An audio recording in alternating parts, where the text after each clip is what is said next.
My mugshot would be the only gravestone she ever got.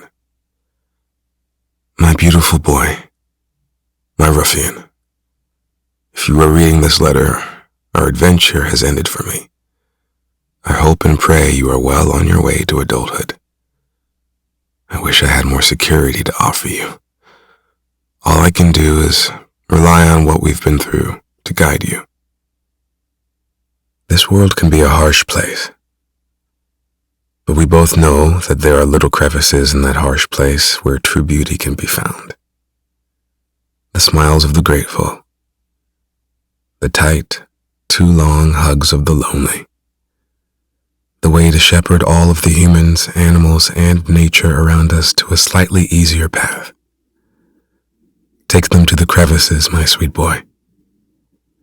I've never met a person with a soul as pure as yours. So brave, so imaginative, so forgiving. I'm angry writing this letter, just a little bit, because it means we will be physically separated. But love rises. Love pierces through that harsh armor. I can promise you that. You can always find me in the woods when you need me. The rustling leaves will embrace you. The dome of stars in the blackest sky encourage you, and the very air you breathe will love you. A mother never truly leaves, not until she can wrap her arms around her children.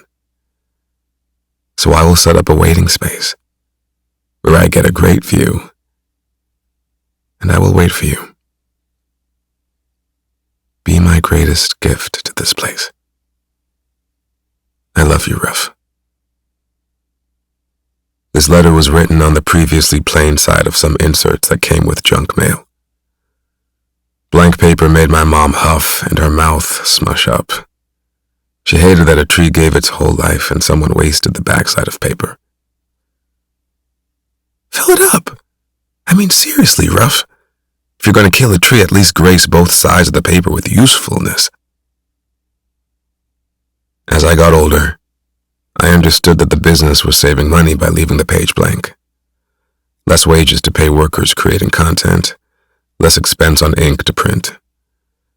But first, I would think that blank paper was just an invitation for ideas, a place to draw something, make a plan, make a pirate map, make an origami star. My mother shaped me with her ridiculous ideas. The kicker was, she was usually right. It was a waste of paper, but it also became an encouragement to express myself. So, if that doesn't mess a kid up, I don't know what to tell you. It made me super different. I had no trouble going into the vestibule of the post office with Mom, after hours, of course, and plucking through the recycling bin and trash to save the blank sides of the advertisements.